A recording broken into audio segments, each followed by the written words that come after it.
new site, fanfest.com, which has all these podcasts on it, plus a bunch more cool ones. So a lot of fan-related activities. Yeah, it's fun. It's fun what we do, and it kind of started. Well, it did start from a podcast, but it started. I always listen to you guys. You guys are like the holy grail of Walking Dead podcasts. So I love you guys. Thanks. That's amazing. I know you. I don't know if we've talked about it. We probably have on this podcast, but you started off as a huge Lost fan, and you actually collected a bunch of the props from that show. Yes. What'd you get? Cool. All right, so I'm actually sitting at my desk, and to the left of me, I have a Dharma jumpsuit from one of the sub operators. Yes. On my desk, I have a Virgin Mary statue from the show. And Dharma beer can. Wow, that's from the van, right? Yeah, the Virgin. Yeah. Well, I don't know if that one came from the van, but it's from the show. Yeah. And actually, this last week, I acquired the Dharma emblem off the front of one of the vans. Oh, That's amazing. You keep collecting. Now, wait, didn't That's you? amazing. You had a bunch of stuff, and then didn't you give it to some dude who was starting a lost museum? So I did. I had so much, and I think it was like one of those episodes of Hoarders. And my wife finally, and she's like, "You just need to get rid of this stuff." And I had massive withdrawals, and literally it was so hard. Yeah, but I sold a lot of it to a guy, and then I want to say somebody close to him, and it ended up going through cancer, and he needed to sell it, so I bought a lot of it back. Oh, I see. Okay. So it came home, but yeah, I have an issue. It's my favorite show, and it is also it feeds an addiction to collect something. I don't know. I feel like for some reason, I just want you to have all of the lost stuff at your house. Yes, and then we want to come visit. I would love to. Don't you have some seats from I do. Oceanic? Yeah. In the studio, I've got the Oceanic 815 seats. Oh. What else do I have I have a little side table that was Rose and Bernard's table in their camp that they had made. Yeah. And I think that's about it. But then at the office, I have a whole side of the plane. It's 5 feet by 4 feet. Super cool. It's got the part of the Oceanic logo on it, and then I have the polar bear head. Oh my god! I have the actual polar bear head. And do you know what else, Karen? Jorge Garcia actually lives in James' basement. You collected Jorge Garcia. Collecting the people. Just kidding. All right. So, Karen, I think you're doing this too. Karen and I are going down to LA for the Giacchino concert in September. Yeah. Yeah. You can be there too? Cool. Yeah. He's going Friday night, so I don't know if we'll cross paths, but maybe. Oh, are you going to the Walking Dead? The Walking Dead exhibit at Universal Studios. Thank you. Yeah. No, I think I'm going to skip it. I think what we're going to do is we're going to go to the Lost concert and then get up the next morning. And we're going to go to Hawaii and stay in Oahu. Oh my god! For vacation, and then go do the Lost tour. Nice. Oh my god! That's super cool. It's so great. Maybe on the way to Hawaii, you'll get sucked into another dimension or something. Now, that would be the most amazing thing. Wouldn't that be? To actually see and be scanned by the smoke monster. We have to go back. All right. Well, it's awesome to reminisce, but this episode we're going to be talking about new stuff because Comic-Con just happened and there was so much news. It seems like more than most Comic-Cons. So that's James, since you do this news site and I know you're a huge fan, I thought it'd be fun to have you on just to talk about all the news that came out. Totally. Then we're going to talk about which Walking Dead character we would want as a roommate. That'll be just a short little fun segment. And then Karen and I watched this Netflix series, Stranger Thing, that about 7 or 8 different listeners said, you guys got to watch this. So we watched it, and we'll talk about that a little bit. Obvious threat to untold numbers of citizens. The people it kills get up and kill. Are they slow-moving, Chief? Yeah, they're dead. They're All messed up. This is a Walking Dead Cast news update. All right. News. So before I get into the Comic-Con, all the various different Comic-Con things, because this is not just going to be Walking Dead, it's going to be everything. But let's talk about the Walking Dead news that's come out. So the Walking Dead season premiere has been, well, they've revealed that it's set to air on Sunday, October 23rd, which is great. And Kirkman said, I think on the Comic-Con panel, that at one point he thought the comic would end when they reached Alexandria, but that changed. And someone asked Andrew Lincoln when he thought this whole thing might end. He said, I don't know, man. I mean, the comic book's still going. And Scott Gimple said that maybe there was an opportunity to finish the comic book and the TV series at the same time, which would be kind of cool. So I feel like they're maybe starting to think about wrapping this whole thing up. Wow. I don't know. Maybe, it's just talk, but I kind of feel like they, even though I love it scares me because I love doing this podcast, that maybe it is kind of time to start thinking about wrapping it up. What do you think about that, James? Well, I think it's got two elements to it. One, I think that you're naturally gonna lose fans or viewers no matter what the show is. As the longer it goes on, people lives change, they get involved in other things. So I think you've got to realize that within a few more years, the maximum number of viewers is going to pass, and so you want to at least try to please them with some sort of ending, because really that's what these are. They're stories, and there's a beginning and a middle and an end. And the other thing that concerns me is that you'll be asking these actors now to spend 8 to 10 years on one project, right, on living in one place. And I mean, a lot of people, they get stuck in a job for most of their lives, but actors really like to play different parts. I mean, that's the fun thing about acting. And I guess you should be blessed at one point of getting a role like this, but at the same time, you're asking these people, like someone like Chandler Riggs, from the moment the kid's 10 till he's 20 to do something, and you're going to ask him then for the next 5 years of his life, and within a couple more years he'll be able to start college. And I just think there's a lot of external factors that do pressure the show to come to an ending. And then also too, I don't know how much you guys talk about the comics in terms of with your listeners and how they're spoiling it, but there is a bit of a time jump in the comics, and I don't think that's really spoiling anything.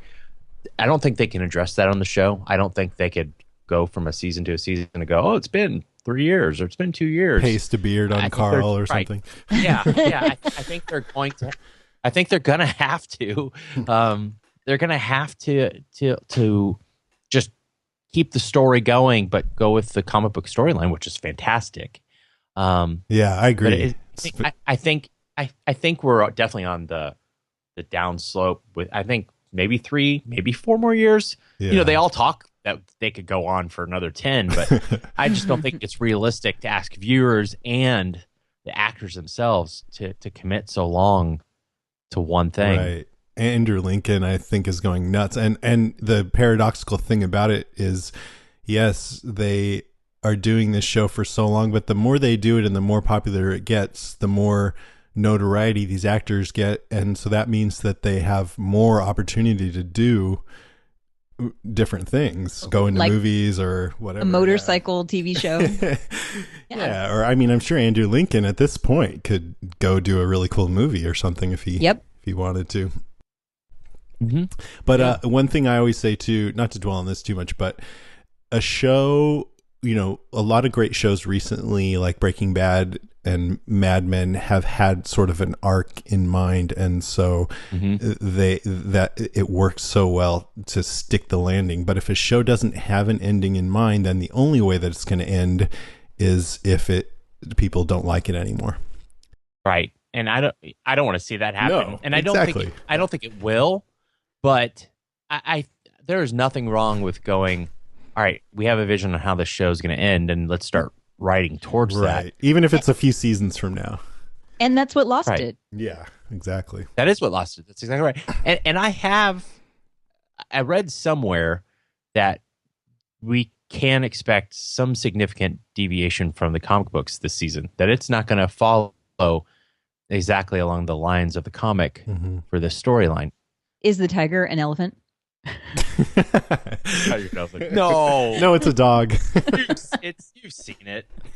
Yeah, I've seen it. Yeah, we're going to talk about that. Yeah, really, it's actually me. I'm in a motion capture. Oh, let's hear the tiger suit. Well, let's hear the roar. How does it sound? Well, I have to just do it on set, so it's not very good. Of course, you really do it, but it's more like roar. And it's not good at all. It's terrible. Well, yeah, it's terrible, TV, but so. And it helps. Honestly, Carrie Payton, who's playing Ezekiel, it helps him at least pretend like there's a lion next to him when I do it. Yeah, of course. So, yeah. And I heard you did get out of hand and start biting a couple of the crew members, but they had some tasers on set. Well, they were disappointed. They were expecting a real tiger when I came onto set that day, so I at least had to give them some of what they wanted. Right. All right. So this next item is for you, Karen. Scott Gimple said that not all season 7 episodes revolve around death. but 99% do. He says, quote, "There's absolutely lightness, there's absolutely humor, there's actually more friendship, but the story is how do you get there?" So yeah, I would guess around 99% death, but at least. Do you think he heard me? Yeah. Good. I think he loves you. You think that the very first scene is going to be just a giant kumbaya that the bat gets put down. He's like, just kidding. I just want to scare you. Come on, everybody. Bring it in. Bring it in. And then it's just like a big love fest. James, Karen's going to quit this podcast because she's starting to hate it when characters die. And I'm like, it's The Walking Dead. Gosh, I'm wishing for more death. Yeah, like more. Like I wanted at the end of this last season. I'm like, no, you didn't kill anybody. Yeah, I want death. I was terribly disappointed. Oh, people die. Yes. Yeah, just fill into your bloodthirsty side, Karen. That's how you cope. Okay, next, Lenny James joined the cast of the upcoming Blade Runner sequel, which also features Harrison Ford reprising his role, which I thought was cool. I didn't really see much information about it other than he's in it, but there's another actor doing a big movie from The Walking Dead. Morgan. And does that mean he's dead? No, I don't know. I don't know. I hope not. I still like Morgan. I love Morgan. I hope we're far enough down through these seasons where people, every time a Walking Dead person gets something outside of The Walking Dead, they no longer just immediately go to that, because it hasn't worked out. It seems like the last several times. Right. Yeah. I mean, they have a break in between, and they can do a movie in there. And here's another one. Danai Gurira is doing Marvel's upcoming Black Panther. She plays Okoye, the head of the elite Wakandan security force called the Dora Milaje, which sounds pretty awesome. I mean, I liked the Black Panther in the Captain America movie, and I think it's pretty cool that Danai Gurira's in it, but I think that probably means she's dead, right? Just kidding. Does. Yep. Oh, wait. No, look, I think I'm not going to spoil anything.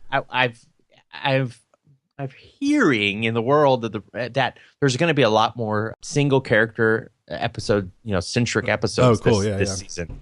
And so they've got these good breaks where some of the actors are getting, a few weeks off in between. And so I think they've got some flexibility to go do some other stuff. Matter of fact, I think like Alana Masterson just shot or is shooting, some things but I no, that was before this season started. Sorry. She's but dead. She had a baby. She's damn it. She had a baby. She have a baby? But that could be her project. Yes. But no, the terrible thing about doing these conventions is you just hear way too much. But I've actually done a really good job this year of not sitting in the green room and listening to these people talk. So I actually have been able to enjoy, and I'm looking forward to this season because I will be able to enjoy like not knowing anything. And that's what I'm looking forward to most about this year is I get to watch it like as a complete fan and not going, oh, I know what happens tonight. That's the I don't want to know. I don't want to know. I don't want to know either.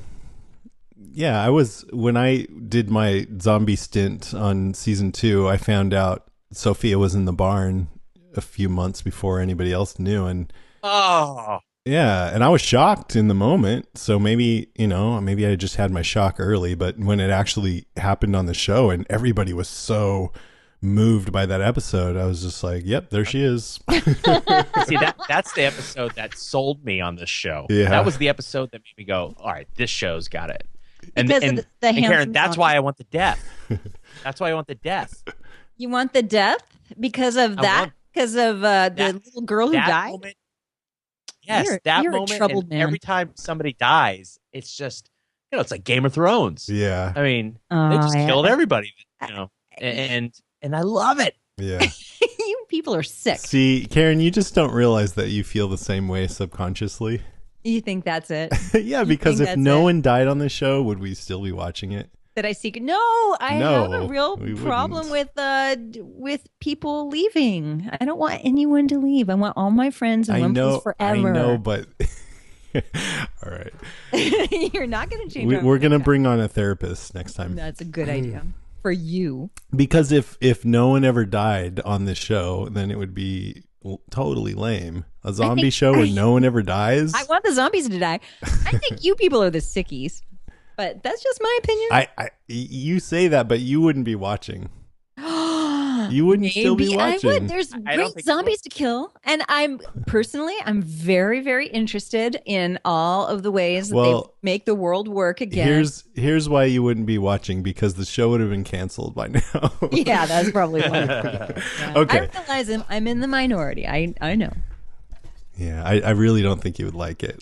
I just don't think you'd like it. All right, We'll never know. let's move on. So Walking Dead trailer, did you guys watch it? Yes.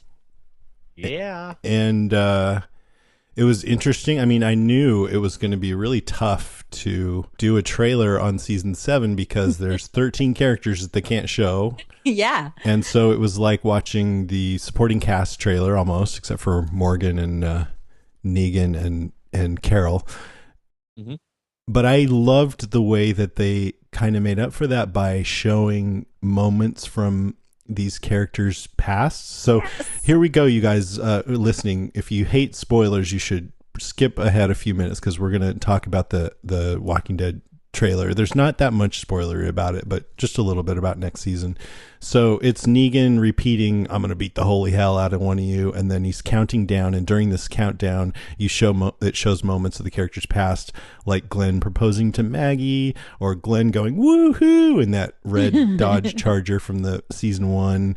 Rick giving little Carl his sheriff's hat for the first time. Stuff like that just really touched me. It's like, oh Very yeah, we've been with sweet. these characters for a long time, and it was nice to go back and see scenes early on.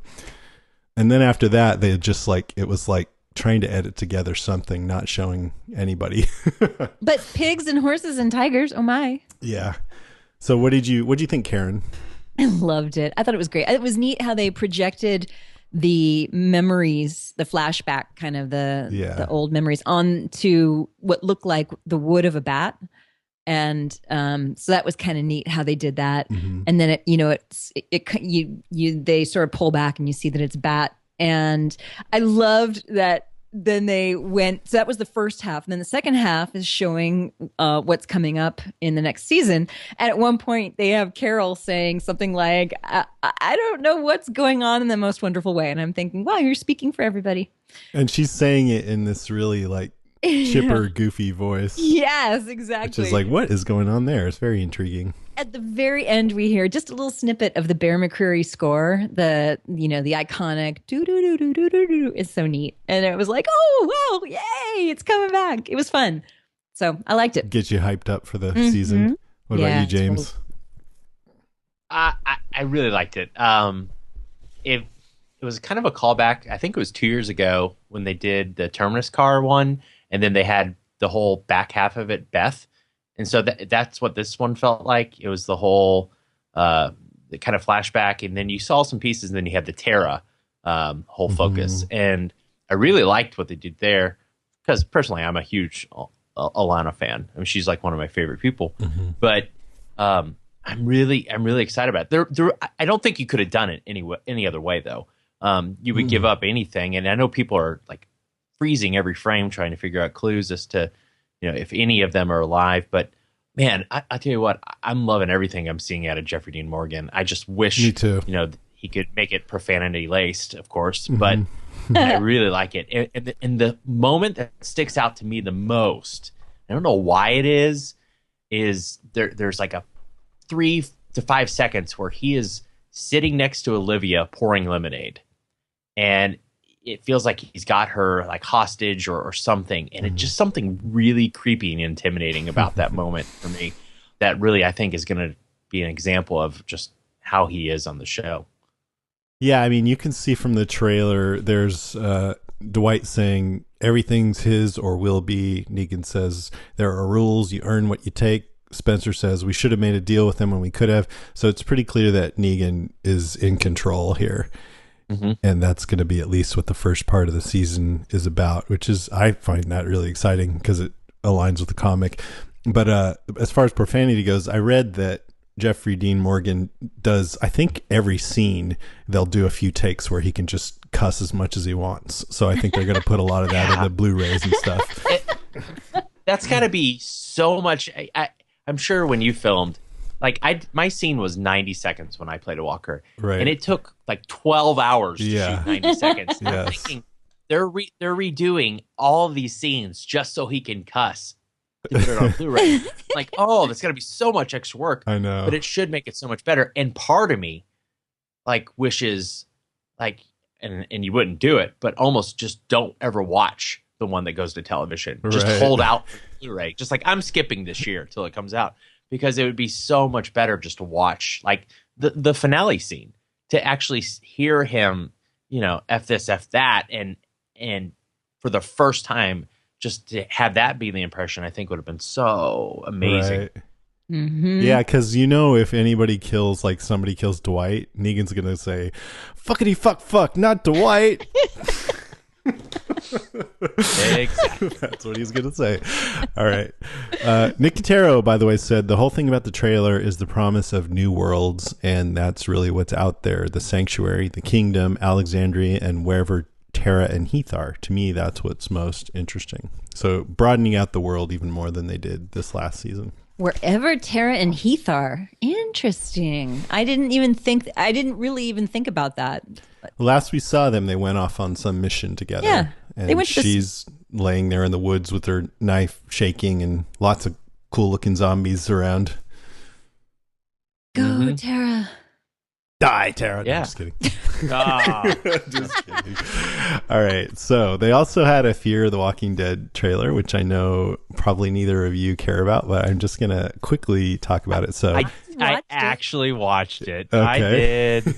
Although I haven't watched Mexico. I haven't watched an episode this season. I did watch the trailer. This season, in my opinion, really was a step up. They started making the show feel like its own thing, and you could tell the writers were having fun with it. They really dwelled on the concept of death in different religious backgrounds, which I don't know. I just think it's, it feels like they're getting in there and relishing having a show and doing their own thing with it. But just for listeners quickly, so you have Nick covered in blood walking down a lonely road to Tijuana. You have Madison, Strand, Alicia, and Ophelia off together, and then Travis and Chris. They're all looking for shelter. Apparently, they're off the boat, so I didn't see any scenes with any boats. There's a lot of bad people with guns or zombies. And, this trailer actually, I have been liking the show more, as if you guys have been listening, Melissa and Duncan and I have been liking it. But the trailer didn't really excite me all that much, but I'm still totally game to dive into the second half of this season and see where it goes, and just hope that it stays as good as it has been this season. And yeah, so all right, next item. So we covered the Blair Witch Project a couple of weeks ago, Karen and I. We had no idea that it would be revealed at Comic-Con that Lionsgate's upcoming film The Woods is actually, you were in on it. I know, it seems like it, doesn't it? A new and previously secret Blair Witch sequel, which is kind of creepy, but I was stoked to see that. Yes, and it looks you watched it, right? The trailer looks fucking amazing. freaky. Yeah, and it's got Jimmy McHugh in it. Yes, from The Walking Dead, who played what's his name? Jimmy. Yeah, Jimmy in season 2. He was Beth's boyfriend. I was there on set with him when he was in the Dale's RV going because he was being eaten alive. So he's the main character, and he plays Heather Donahue's brother, who goes off looking for him in the woods with a bunch of his friends, because that seems really smart. Let's go camp out in the woods where she disappeared and see if we can find her. If you think that your beloved sister is missing, I mean, right now they're just missing, right? Yeah. So maybe they found some creepy footage of her or something. And yeah, they should definitely go camp in the woods and film it all. Just don't disturb any rock formations that you might find. Okay. Do you have any opinions on Blair Witch, James? I do. So it's polarizing. The original crew that did the first Blair Witch actually went to where I went to school the first year, to UCF in Orlando. Yeah. So, and then my future brother-in-law, Nick Floyd, who also was from there, we were actually talking about this, but just that's kind of where it all originated. And it was just this, it was a class project. The Blair Witch was. It was their thesis, essentially. And so we were just kind of talking about the origins. So I'm excited about it. The second one wasn't very good. Horrible. No. But they weren't involved with that either, the filmmakers. No, they weren't. Right. So I'm really hopeful for this one. It looks good. And it kind of calls back to that first one in some ways. So I hope it's good. Yeah. The guys who are making it, Adam Wingard is the director, Simon Barrett is the writer. They both have made they made this invasion horror comedy called You're Next that I never saw, but it was getting good buzz. They also were involved in these other found footage anthology movies, VHS and VHS2, which Eduardo Sanchez, who is director of Blair Witch, and producer Greg Hale were also involved with. So they have a relationship with those guys. And the writer and director, they really want to do this justice. They want to make it the scariest movie ever. They want to make it a real quality sequel to what made Blair Witch great. Oh, I can't wait. Yeah. I'm very excited. Yeah, and they also tried to freak out the actors, kind of like in the first movie. The director says, I found myself trying out all kinds of tricks. This movie has lots of moments where people have to seem really surprised. I kind of developed my new jump scare system. I have a collection of these air horns that I would bring on set. I call them my scare horns. If you want a real reaction, it's not good enough to just tell somebody to act surprised. You got to really make them jump. There's nothing like a good air horn right behind an actor's ear. So this is good. Yeah, and the quote from Bloody Disgusting on the trailer says one of the scariest movies ever made. Oh, excellent. Well, that's cool. Yeah, hopefully it'll, be good. We'll get Jimmy McHugh on here to talk about it. Yep. All right, Ash vs. Evil Dead had a new trailer. What? It was awesome. Oh, is it on? That's another one I should have watched. Oh, it was so good. It's got... I've seen it. Oh, you saw it. So as you know, as people who watch that show know, we do a podcast about it, me and a couple of friends, Evil Dead Cast. And you had Ash wanting to go off to his dream location of Jacksonville and ignore everything that was going on around him and just have a good time, right? And you're like, that's not going to work. There's crap. So this trailer, I won't say too much about the trailer, but it opens up with him with his signature chainsaw, and you see people screaming, ah, and he's going, bzzz, and then he stabs the chainsaw right into a huge keg of beer, and everybody's all, woo! And it's a big party, and they love him, and he's having a great time. And then everything goes to hell, of course. Right. So run away. What did you think, James? Did you watch that show? I've watched the first. Gosh, I don't have enough time in my day to watch everything I want to. But I watched the first couple, and I really like Bruce. I think he's awesome. Yeah. But no, it's just a fun show. I mean, it looks like he would be great to party with, and you know, I really hope one day we get him at one of ours. But it looks like a good fun take on the horror genre, and that's what I like about it, and that's what I liked about the few episodes I watched. Yeah, totally. It's something totally different from Walking Dead, just to kind of, you know, not always watch the same kind of thing. This season they have Lee Majors, who was $6 Million Man and the Fall Guy. He plays Ash's father. Oh, that's perfect. And Ted Raimi, Sam Raimi's brother, also has a role. There's a lot of stuff to talk about with Ash versus Evil Dead. Chris from the Talking Dead podcast, and also my co-host on Ash versus Evil Dead cast with my friend Rich. He's going to be in town next week from Canada. He's coming to San Francisco. So Rich and Chris and I are going to get together and record an episode, talk all about the news that came out, and we're going to cover the Evil Dead 2013 remake. So anybody who's interested in that, check that out. Okay, next. There's a show that I talked about last time called Legion that I'm really excited about. It's this mutant from the X-Men universe. He's schizophrenic. Each one of his personalities has a different power. And the show is being run by Noah Hawley, who did Fargo, which I loved, the last couple of seasons of Fargo. So I'm totally stoked about that.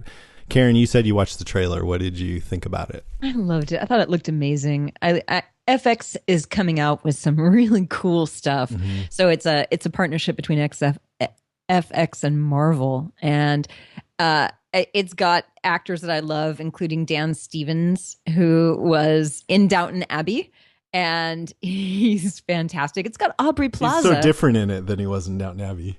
You know, it's funny. I was thinking he was that kid from Warm Bodies, Nicholas Hoult. Right. I thought he was Nicholas Hoult for a minute, and then no, it's Dan Stevens. He's wonderful, and it's got Aubrey Plaza from Parks and Rec, who I also love. And the trailer was sort of frenetic, and it looked like very well made, right? A well made show. Yes. Yes. At one point, they break into sort of like a Bollywood dance number. It was great. That's happening in his head. Yes. So I'm excited about that one. Let's see. Okay, so if you guys have been listening to I might have some news about that show coming up, by the way, so stay tuned for that. Legion. All right, if you've been listening to our podcast for a while, you know the movie that freaked me out as a kid the most was what, Karen? Oh, was what's it called? Westworld. No, Karen doesn't listen. Just kidding. It's Phantasm. Oh, Phantasm. That freaked me out. Westworld freaked out my husband David. So yeah, I loved Westworld. That also freaked me out. So you're actually not wrong. But Phantasm is the one that made me not want to sleep by myself. And so they announced that they're releasing a remastered version of that, and also a never released sequel called Phantasm Ravager. The remastered version is going to be available October 7th, and I'm excited about that because I have wanted to cover that during the break, but there wasn't a good enough version for them to release digitally, so it just isn't widely available, but now it's going to be. So I can watch it again and see if it triggers my PTSD or, or what. Do you know? Have you ever seen that, or do you know anything about it, James? I mean, I visually know what you're talking about. I don't think I've ever seen it. I know that there's like this old creepy dude, but I don't know if I have actually seen the film. It's really psychedelically weird. Like you're in this mortuary and there's this silver ball that floats around the halls, and if it sees you, a little spike comes out and it jams into your head and drains your bodily fluids. And that's just one of the least weird things in this movie. We should review it. I mean, we should do it. That's the least weirdest thing. I think one of the least weird, yeah. So excited about that. Dark Tower, there was some news. So Dark Tower is based on Stephen King's book series. There's 7 books. I read them all. It's somewhat uneven, but I still love the series. So I'm happy to see this coming to the big screen. It's directed by Nikolai Arcel and stars Idris Elba and Matthew McConaughey. Idris Elba's Roland Deschain, who's this gunslinger, and it looks like the universe that he's in at first looks like an old West world, but you soon realize that it's actually another reality where some of our elements from our world seep in. And he's kind of like a cross from the Knights of a Round Table and this like cowboy gunslinger. And when the book opens, Roland's following the man in black across the desert. So that's Matthew McConaughey. So fantastic. It's really, really cool. I know Leanne, who works with us at Walker Stalker Con, she loves that series too. So we've been talking about it a little bit. There's one thing that I totally love about this movie that I've found out so far. The books, I'm going to talk about the ending of this series. So if you guys don't want to hear this, you should skip ahead right now, just like a minute, because I'm talking about the ending. So the whole thing about the books, which Stephen King started writing when he was only 19 years old, this series. So, and he finished it like 10 years ago. So it took him a while, but it's Roland looking for the Dark Tower, which is the nexus of all realities. And his world is breaking up apart and weird things are happening. So he feels like if he gets to the Dark Tower, he can try and save his world. And so he's traveling there for thousands of pages. And then when he gets to the Dark Tower, you're like, what's going to happen? What's going to happen? He goes up to the top and he goes through a door, and then he comes out right at the beginning of the first book. Oh, and that's brilliant. And he remembers for a second that, oh shit, I've been making the same journey for over and over again. And I didn't think it was brilliant. I thought, what the hell? I thought I wanted to find out what was going to happen. And here's the interesting thing is there's a legend or something that said he would have this thing called the Horn of Eld when he reached the Dark Tower, and he would blow it. But in the books, he lost the horn early on, so he did not have it. But then when he goes through this doorway and then he starts back where the first book began, he does have the horn, and then the book ends and that's it. But what I found out about the movies is that at the beginning of this movie, Roland has the horn. So I think what they're cleverly doing is realizing that a lot of people were not satisfied with the ending of the book, and they're going, okay, this is the last time around, and he actually has the horn, and now everything's going to be the way it should be. So when he reaches the Dark Tower, you're going to get to see him move on and find out what was really supposed to happen. That's what I think. The movie will be a continuation of the book. Yeah, it's like a secret sequel. Oh, cool. I hope that's true. All right. Secret sequel. I just talked a lot on this one. Next one, I'll let you guys. So there's a Star Trek series coming up called Star Trek Discovery. It's been revealed, and there was a trailer for that. Did you guys watch that at all? No. Not seen that trailer, but okay. I will say that Star Trek: The Next Generation was my favorite show. Yes. In my like tween years. It was. I got off the bus and ran in because they showed it every day, like at 3 o'clock. Yeah. And I loved Star Trek Next Generation. I still watch it. It was it for me. We were just talking about that, last episode. It's an amazing show. Now, I was telling Karen that I thought the first 2 seasons, you kind of have to get through those to get to the good stuff. Do you agree with that, or not really? No, I loved it. From the I first don't know if I ever watched right. from the first one. It's like the afternoon local station or whatever. I think they played them randomly and out of order. Now that I think about it, so I don't know if I ever actually watched it right from the beginning. Now I've seen the beginning episodes, but I've seen them all over the place, and I always loved it because they were like even when bad shit was happening, they were like the happiest-go-lucky group of people you could possibly have. Yes, playing poker and. Very warm and comfortable. Yeah. There's 2 tells if it's early or later. One is facial hair on Riker. So early on, no facial hair. Later, facial hair.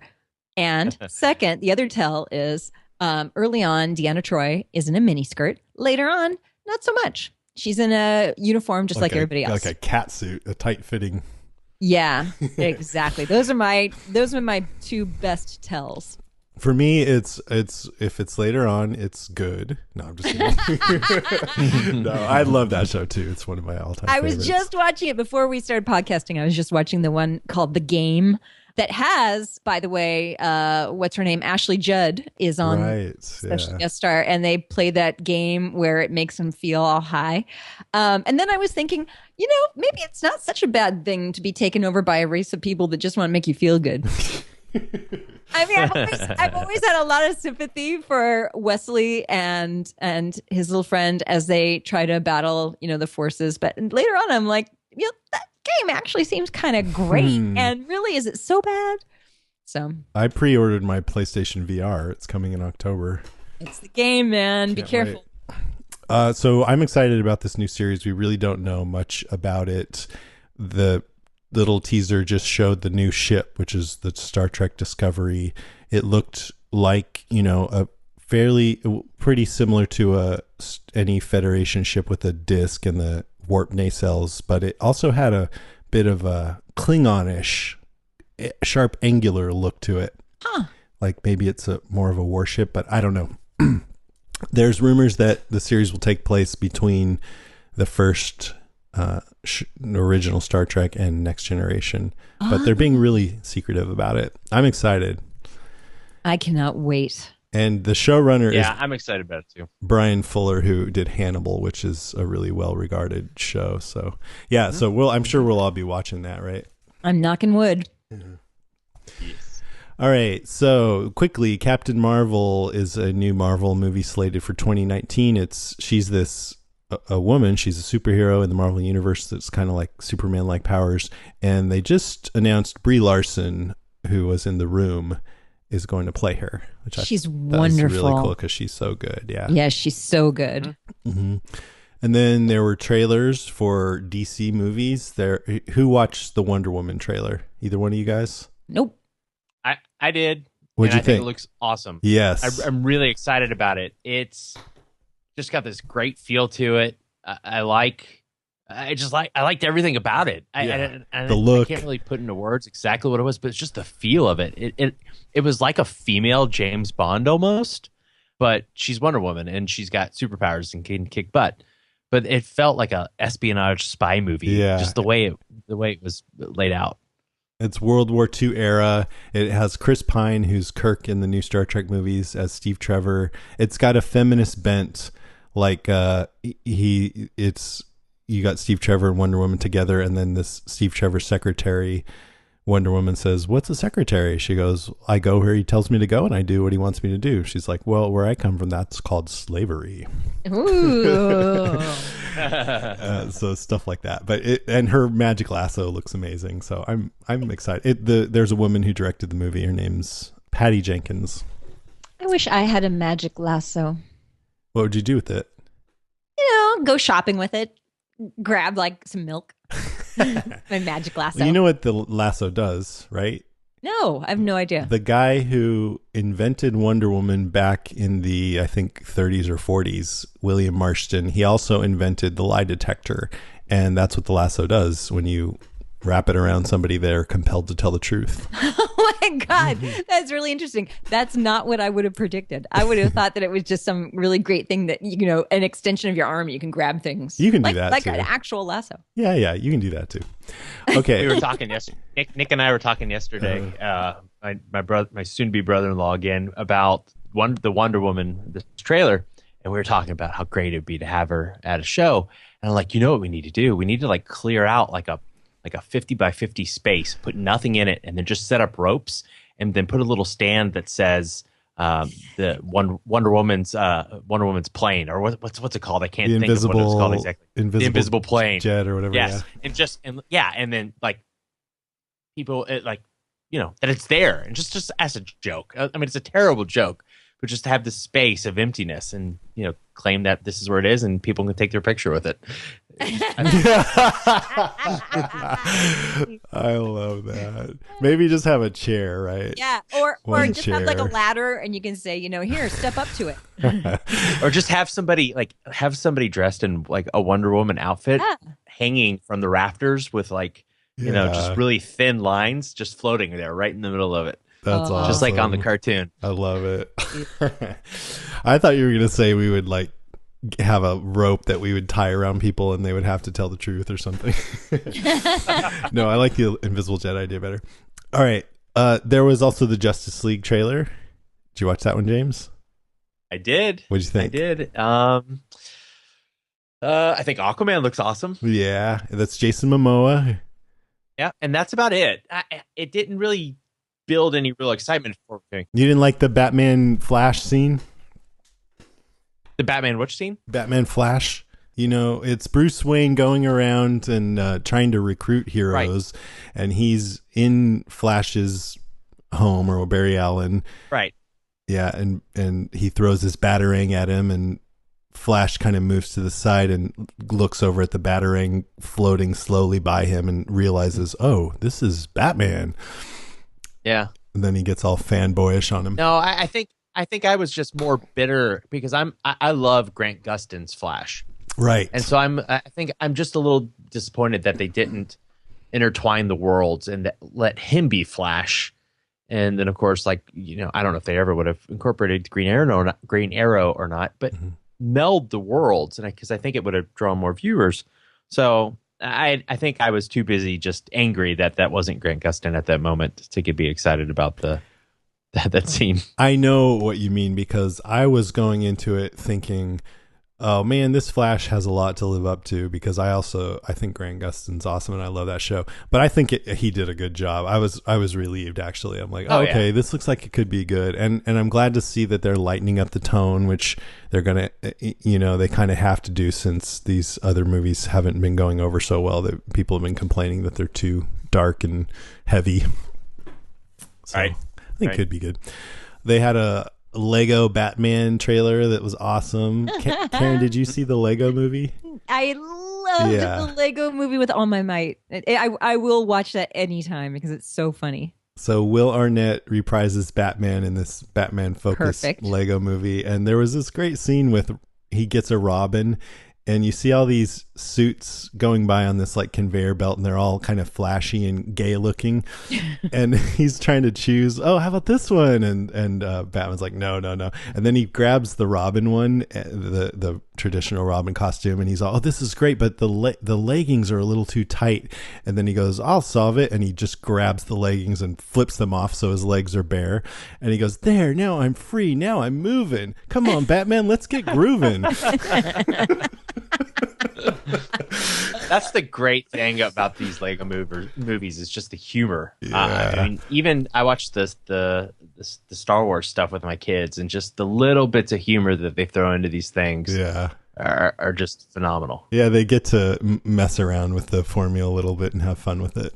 They're all good. Mm-hmm. There was a Kong Skull Island, which this movie has Tom Hiddleston, Brie Larson, Sam Jackson, and John Goodman. Woo! Great cast. Yeah. It's set in the 70s. Kong is the size of Godzilla, and that's intentional because I think they're planning on doing a Godzilla versus King Kong movie next. Oh, awesome. Yes. So I'm stoked about that. I'm just going to go through these, but if you have anything to say, just jump out with it. Go ahead, Karen. Oh, I was just going to say, is it made by the same people as the other King Kong movie, the King Kong remake that was just a couple of years ago? I actually don't know, but I have a feeling they're I don't think it is starting over. Yeah. I think actually what I read is that there are elements from the Godzilla movie. So they're establishing that they're in the same universe. Yeah. Yeah. Cool. Yeah. And then do you know about Doctor Strange, Karen? No, I do not know about Doctor Strange, Doctor Strange is coming out later this year, November. It's played by some actor. He's a newcomer. I think his name's Benedict Cumberbatch or something. Shut up. Yeah. What? So, very cool.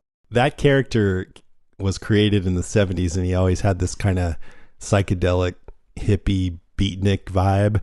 And the movie is very psychedelic. It's kind of like Inception. Inception. Yeah. Awesome. You see reality folding in on itself a lot.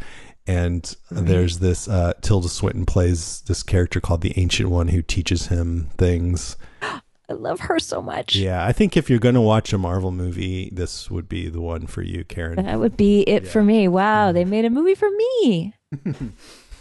Anything Cumberbatch. Yeah, I'm pretty much. Sherlock is in probably my top 5 current shows, even though they only bring it out like every 2 18 years months or something. They Yes. I think they just gave a release for the next Sherlock. Yep, they're filming season 4 right now. Yep. Yeah, I think they had a trailer for that. I didn't watch it. And Black Mirror is coming back too, by the way. Yes. So excited. There were some trailers for the upcoming Netflix Marvel movies. Luke Cage was already featured in Jessica Jones, but now he's got his own series. He was great. Mike Coulter. He's a former convict with superhuman strength, unbreakable skin. The trailer showed him ripping off a car door and beating up a bunch of criminals with it, with some light rap music playing in the background. Yeah. Oh, you like that? Yeah, that looks like it's going to be a good one. Did you see the Iron Fist? I didn't. I just heard about that one this morning. Yeah. I want to see it, but I'm excited about that one. Iron Fist is a billionaire Buddhist monk and martial arts expert, proficient in kung fu with the ability to call upon the power of the Iron Fist. So it's all spiritual, and it's a dichotomy between him being this billionaire businessman and then a Buddhist and a kung fu master. So cool. Awesome. I mean, don't we all achieve to be that? Yeah. I mean, isn't that like really all of our life goals wrapped into one? I want to be a combination of Iron Fist and Luke Cage. I just want the Iron Fist. But then they're going to do next year, I think February, Defenders, which has all the characters of the Marvel series, Daredevil, Jessica Jones, Luke Cage, and Iron Fist on a team together. There was a quick teaser that didn't show any footage, but it showed iconography from all those shows, and someone in the background says, "You think the 4 of you can save New York? You can't even save yourselves." Which sort of makes sense because in the series we've seen so far, they're flawed heroes, which I like a lot. Right. Yeah. Did you guys watch Jessica Jones? I did, yeah. And I liked it. I love that one. Yeah. And I thought, what's the guy's name? The bad guy? David Tennant. I thought he was really good. David Tennant? He plays the villain in Jessica Jones. Did I know that? I think you did. You don't think you did? If I did, I would have been all over that. Wow, now I have to go and watch it. Yeah, I don't know. You might not like seeing him. He's the a creepiest sleazeball. villain. Yeah. Oh, yeah. He has the He does a great power job. to whatever he tells people to do, they're compelled to do it, whether they like it or not. Like So a silly little chicken dance, and they'll do a chicken Yes. dance. Oh yeah. Yep. He does Awesome. stuff like that. But Oh, what that's funny. he likes to do is he'll go into somebody's house and then he'll just say, "Hey, make me a sandwich. I live here now." You know. Okay. That's a great power. You're my girlfriend. Oh, excellent. We're gonna sleep together now. Wow. You know what? I've got to watch that. Kilgrave. Kilgrave is the character's name. Yeah. Yeah, Karen's like it's David messed Tennant up. would have that power over me anyway. Whatever you want. Make me a sandwich. It's okay. Hope you like vegetarian. And there were trailers for, as I said, Sherlock, Legends of Tomorrow, Flash, Arrow, all kinds of stuff. I mean, we could just go on for days, but I think that's pretty good. Is there anything else that stood out to you, James, that I didn't talk about? No, I mean, I'm. There was a new trailer for it, but I'm really excited about Suicide Squad in a couple weeks. Yes.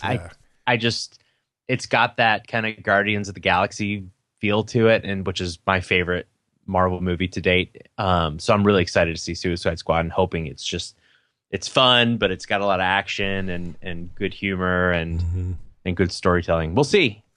We'll see. Yeah, I mean, I feel good about it. You never know. They're so good at making good trailers for bad movies these days, but everything I've seen, I'm excited.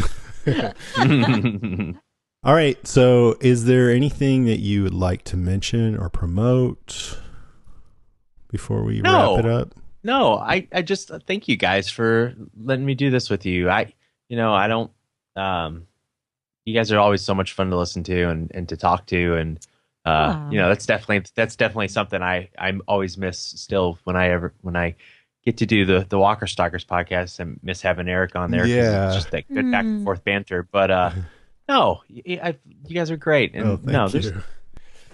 My life is not to promote. I love being a fan, and so I'm here being a fan with you guys today, and that's cool. That's exactly why by the way, I asked you to come on, because I'm like, hey, we're talking about a bunch of fan stuff. Who would be the person to bring on? James. So it was you. And but I do want to thank you. I don't think I've really had a chance to do this publicly, but I want to thank you for starting Walker Stalker, and it's been such an amazing thing to be a part of, to travel around with all you guys and host these panels with Walking Dead actors and actors from other great shows, Game of Thrones, Doctor Who, and also just to have the opportunity, because it's so cool that I get to travel around to different locations around the country where masses of Walking Dead fans meet, and that means that there are always at least a few of our listeners there, and so I've gotten to meet a bunch of you guys around the country, and that's because of you, James. So thanks so much for doing that. I totally appreciate it. You're welcome, and I mean it's humbling to get to do what we do, and never in my wildest dreams did I ever expect that, you know, our little fan meetups would ever turn into what they are today. But it's you don't ever grow up going, oh, I want to run a convention. Yeah. No, but just being able to do this. But always the best part of doing these events is the people like yourself, Jason, and everybody else on our team, getting to see everybody and hanging out and being fans first, and then meeting so many people who share the same passion and getting to give them these amazing experiences and opportunities. It's just fun, and there's always something every weekend. It never fails where you're just like brought to tears because somebody, some sick child or just somebody's just had a really difficult time, and you get to make these moments, and that's really what it's all about, and that's what really keeps me driven to do the next one. And so it's a blessing and an honor to get to do this as many times as we do. That's awesome.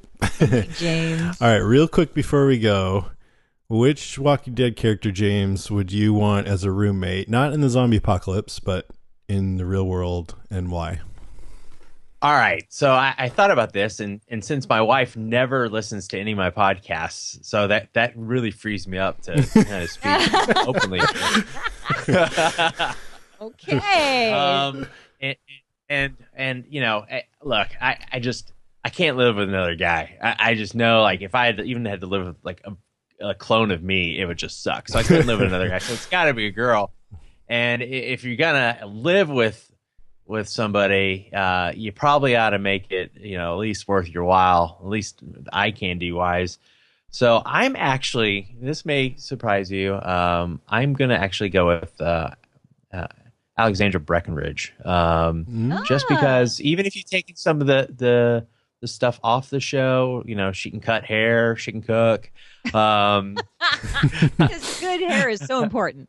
But she's beautiful, and if you're going, are we going character version, living in the real world? Character, yeah. Oh, yeah. Although, yeah.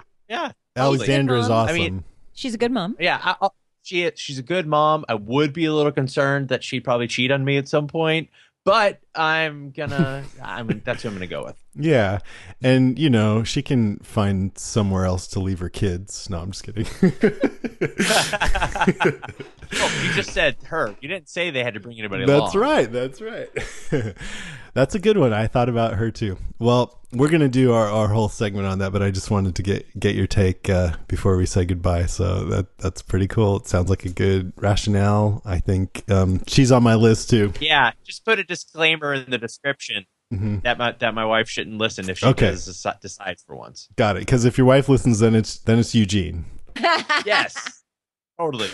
He's like MacGyver. He can, if something's broke, he's going to be able to fix it. Yeah, or at least he'll say he can. All right, dude. Thanks so much, James. Thanks, that's James. a lot of fun. All right, it's an honor. Appreciate it, guys. See you next time. Bye. Bye. All right, that's it for the extensive news section, probably the longest one we've ever done in the history of the show. Let's move on to our first sponsor, and that's Blue Apron. What do you have to say about Blue Apron? Well, I'm really glad we have Blue Apron as a sponsor. It's been a fun experience. I get caught up in a lot of cooking ruts, and maybe some people know what I mean, making the same stuff over and over again. And it's been so fun the last couple months getting a chance to break out of my normal cooking routine and cook healthy, fresh, interesting, high quality meals that are easy and fun to put together.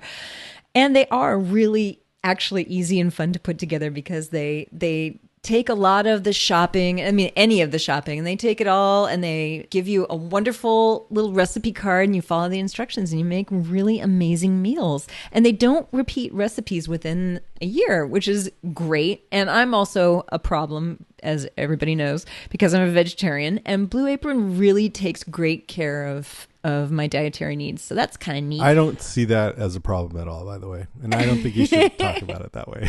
I admire you. Well, you know what? Blue Apron doesn't see it as a problem either, yeah. which is pretty awesome. And it's less than $10 per meal, which is amazing because the portions are really generous. And I actually think that they last longer than that. I ended up making 2 of my last meals with them, my ramen dish and my eggplant tagine with couscous. I made those last much longer. So they're really generous in their portions. So that sounds so good. I might actually try a vegetarian round one of these times. Yeah. You should. You absolutely should. And they're super flexible. So it's no weekly commitment or anything like that. So they have lots and lots of delivery options. And the ingredients you can feel really, really good about because they're family run farms and fisheries and ranches and local suppliers. And that's important to me too. So check out these meals that they're going to have for the month of July, which sound amazing. Spinach and basil pesto gnocchi with summer squash, green beans, and fresh mozzarella. Spiced pork tacos with avocado, pickled onion, and elote-style corn. And summer vegetable pizza with garlic, lemon, broccolini. I love broccolini. So the pizza one, I was like, man, I want that, and I want that now. In fact, I'm kind of hungry. So yesterday, I made what ended up being one of my favorites so far. It's a spicy ponzu glazed catfish. It's catfish with a red chili paste, peanuts, onion, garlic infused rice, and zucchini with sesame seeds. And it was really cool because I sat there for 40 minutes and made it. And then Jenny just walked into the kitchen right when I had these 2 plates made. And I just handed it to her. I'm like, hey, you want this? And I'm like, I'm so cool. And she really liked it. So it made me feel so good. That's awesome. That's great. And that sounds really good. So check out this week's menu and get your first 3 meals free and free shipping by going to blueapron.com/deadcast. And you'll love how good it feels and tastes to create incredible home-cooked meals with Blue Apron. So don't wait. That's blueapron.com/deadcast. Yeah, and I recommend this. This is one of the ones that I've definitely continued on with on my own dime after we got our free sample. And I'm a customer now, so good stuff. Yeah, it really is. Okay, now we get to talk about which characters we would want as a roommate. And then you guys wrote in a bunch of awesome responses, so we'll hear what you have to say too. What do you say, Karen? All right, so my top 5, I'm going to start with number 5. And that is, I'm so predictable. I mean, let's face it. But I have a pretty good reason for it. It would be Glenn. Yeah, no, I mean, he seems like, I think a lot of people would think of Glenn right away with this question. Yes. Right? Yes, yeah. Exactly. Nice guy. Yeah, and it has to be, by the way, it can't be comic book Glenn, although I'm sure comic book Glenn is perfectly lovely. It has to be Steven Yeun. So I want him as my roommate, not as Steven Yeun, but as Glenn.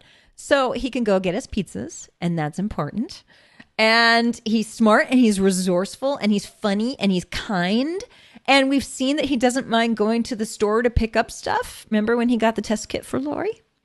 And he's a team player. So I want him on my side. And I believe that, I'm thinking that it's a large apartment because it's going to accommodate all the people I'm going to talk about. So in this giant apartment or a house, whatever, Glenn is like a key part of happiness in the home.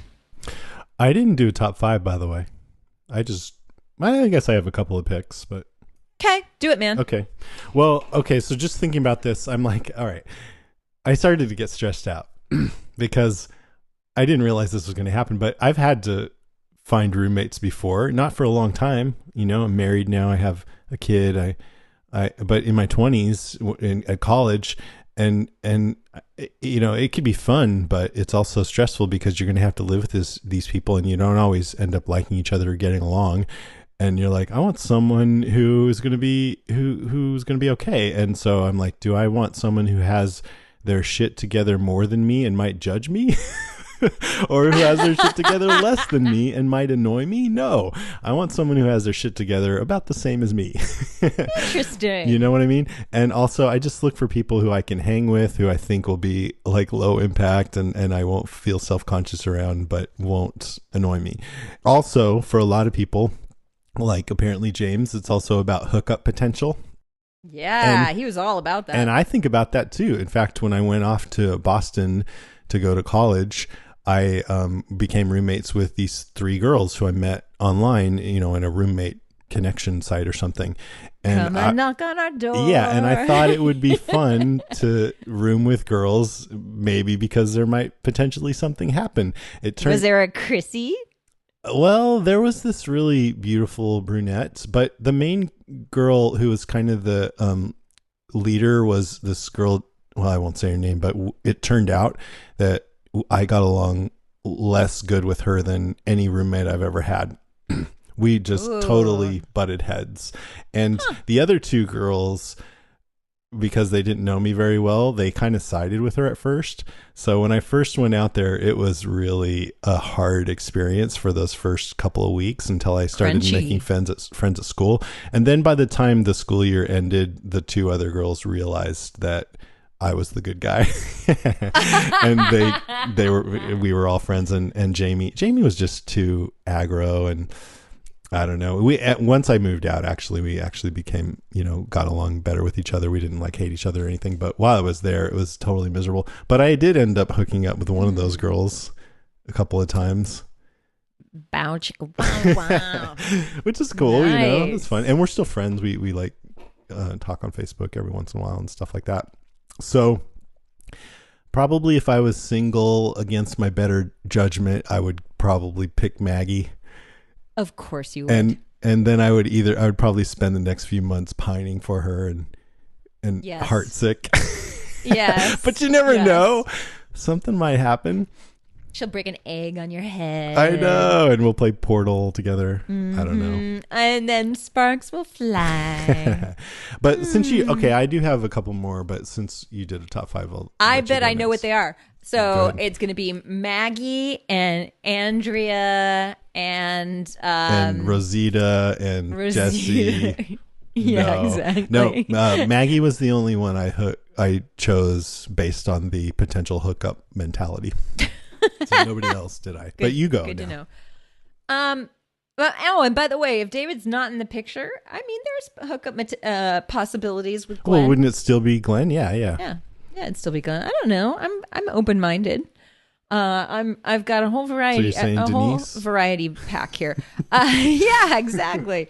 Okay, so you want me just to tell you the rest of mine real quick? Sure. Yeah. Okay. Yeah. Sure. Here's the rest of mine.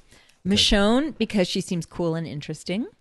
And I'm sure she has a good heart, and she could write Tony Award nominated Broadway plays and read parts of it to me while we're sitting on the porch. and yes, I do realize it's Michonne and it's not Denai Greer. That's okay. My realities get very muddled. Michonne might write plays too. She might, right? Seems very intelligent. I think she might. I think she was a lawyer, actually. I think she is, and I think that she would drink a beer with me on the porch and read to me the things that she's been writing. Hopefully, they're good. Then Morgan. So I'm going with Morgan because I think he could teach me Aikido, and we could take long walks together, and we can discuss big philosophical issues. And yes, go ahead. He might be kind of intense. Yeah, like he'd be like, Karen, I've got to clear. Okay. Hey, you know what? Have at it. I know the refrigerator needs cleaning, so go ahead and clear the refrigerator. Yeah, kill those ants. Every ant life is sacred. That's how it would be by the end. That's how I am about spiders in the house. Yeah. I'm like, every spider life is sacred. It would depend on which Morgan you got, right? If you got middle there's early Morgan, who's Yes. just some regular dude trying to protect his son. Then there was middle crazy Morgan, who pretty much killed everything he saw. You wouldn't want that Morgan. No, I wouldn't. I'm thinking. Oh, and I chose based on who was still alive when we last saw them and the state of mind they were in when we last saw them. Okay, so So- you want peaceful, wise Morgan. Yes. Yeah. I don't want no trouble. And I believe that if anyone tried to break in, he could immobilize them with his staff. And we could cook together, and maybe he could teach me some woodworking because I believe he's good at woodworking now. Is he a cook? I don't know. He watched the cheesemaker make cheese. So there's that.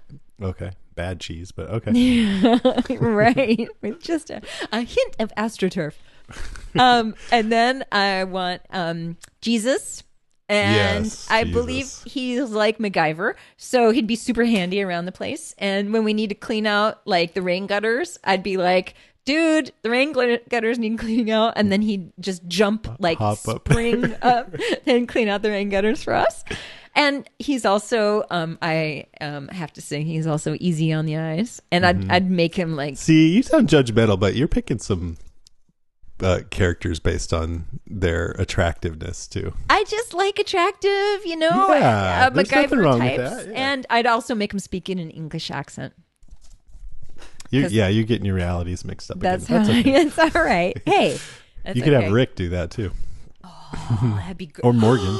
I should have picked Rick because I would totally. Yeah, you know what? I'm gonna have Morgan speaking in a British accent too. Oh, God, I don't love think that. you want Rick in the state he's most recently been in. No, although he's been pretty happy. Yeah, hasn't he? Weirdly happy, except if I pick him, if you I have to be one of his people, if right. right. Exactly. Yeah. And also, if I pick Glenn, then I kind of have to pick Maggie. And if I pick Michonne, I kind of have to pick, you have to pick their people. Otherwise, they're going to be all sad and pining away for their people. So I have to also pick Carl. No, I'm Carl. gonna say if I pick Maggie, then Glenn doesn't exist because I'm making up these rules. As I go along. Sure, we can make up our roles. Finally, I'm picking Aaron because I have a crush on Aaron. Yeah, Aaron's good. Yeah. He seems like the kind of guy we can like sit down and watch movies Yeah. together. So I was like, my whole thing about someone who has their shit together enough not to annoy me, but not so much that they would judge me. Aaron Yeah. fits that, but Aaron might be a little too straight laced for me. No, man, he's fun. He's fun. Yeah, I don't know. I mean, just when you have all these other choices. So the ones that came to mind for me are Glenn, Noah, Noah, but Noah's dead. Bob. Well, no, not dead. Bob's There's dead. no zombie apocalypse. Bob, Denise, Tara, and T-Dog. I think Noah, he jumps to the top for me. He seems really chill. He's probably like cool, kickback, playing video games kind of dude. Yeah. I have to admit, doing panels with Tyler James Williams probably influences that because Yes. he's really fun to do panels with. Is he? Yeah, he's just easygoing but funny and fun to talk to, Yeah. So I don't know if Noah would be like that, but and even with that, it still might be Maggie because even without like this whole hookup potential thing, she's just so chill. Yes, she is. And You nice. could probably play video games with her, and she has a pretty singing voice. Yeah. and you can you can sing songs with her.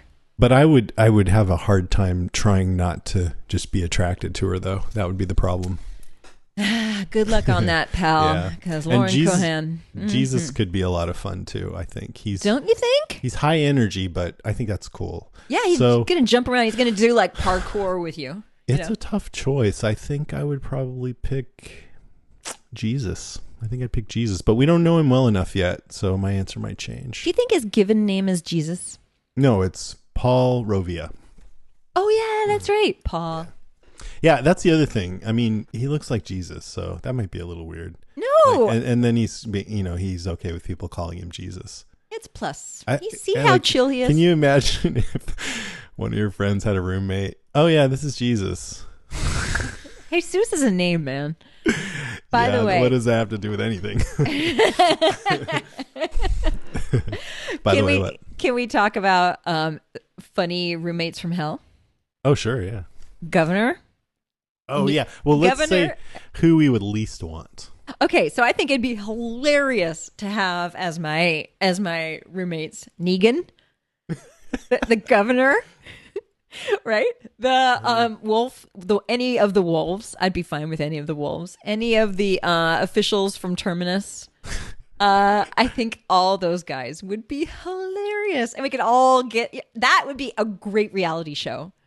Me and all those guys. Yeah, I would watch that. God, so would I. Well, so Gareth would be the worst because he might eat you. But then again, I guess if there was no zombie apocalypse, there's other food stuff. He might just be the nice guy that he was before all this started. And you just have to hope that no trauma would happen that would reveal his potential as a psycho. Like he walks over with a clipboard and it'd be like, no, dude, the refrigerator is full of tasty treats. Right. And then see, the worst would be Joe the Claimer, because he'd be like, tasty treats claimed. Fuck. Damn it, Joe. God. So he's claiming everything. Negan's always walking around with that baseball bat. Like, TV time claimed. Yeah, Negan with his bat. And you just want to watch House Hunters the whole time. I'd be like, come on, man. I was going to say Jesus, but it's just too weird in second thought to have a guy who, as cool as he seems in the real world, a guy who looks and likes Jesus and is okay everyone calling him Jesus. I just want to know a little bit more about him before I commit to living with a guy like that. So I'll say Noah. Noah. Yeah, he's a good guy. Or Maggie. Okay, let's do listener responses. Okay, the first listener response comes from Adrian Montanet. I hope I said that right. If it were like a bromate, I would have to say Jesus.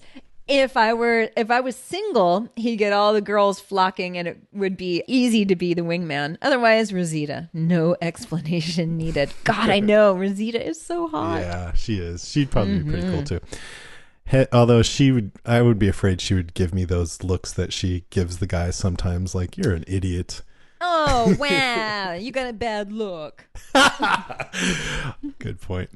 All right. Heather Dearden Costa says, I would want Glenn or Maggie. They're the most well-grounded. They at least had the presence of mind to go to the prison tower for privacy. Right. I would probably get season 5 and 6 Carol, all sweet and nice 1 minute, and the next thing you know, she's threatening someone's kid. My knives are missing, as well as my chocolate. That's funny. Right. Gayla Bear says, that's a tough one. Eugene would be entertaining. I agree. But his voyeuristic tendencies would bother me a bit. You get out of the shower, I'd be like, Eugene, can I just take a shower? For fuck's sake. I'd love Glenn as a roommate, but Maggie might not like that. Carol would be awesome, I think. Rick would be telling me to stay in the house and going on about Carl. And of course, Carl would never be home. Sasha's a little unhinged. And Father Gabriel, well, yeah, no. Very good. Karen She says, Glenn and Maggie, the heart of the group. They're looking to the future and accept others into the family, as they did with Tara and Abe's army. Glenn seems to be the nerdiest of the group too, so we'd all get along on that front. Yeah, he's a sweet nerd. That's right. Glenn plays video games too. Yeah. Yeah, dude. I think I'm switching over to Glenn. He likes Portal. What am I saying? You just like anybody who will play video games with you. That's a good test, man. And you know what else this made me realize is what a great roommate Doug is, because he's our housemate right now. And he's super chill. He's fun to talk to. And we play video games. So he's good. He's pretty great. Yeah. Yeah, I agree. I have to tell him that. Aw. Terry Tango says, if I listened to my nether parts, I'd have to say Rick, just so I can watch him shave. But for a fun time,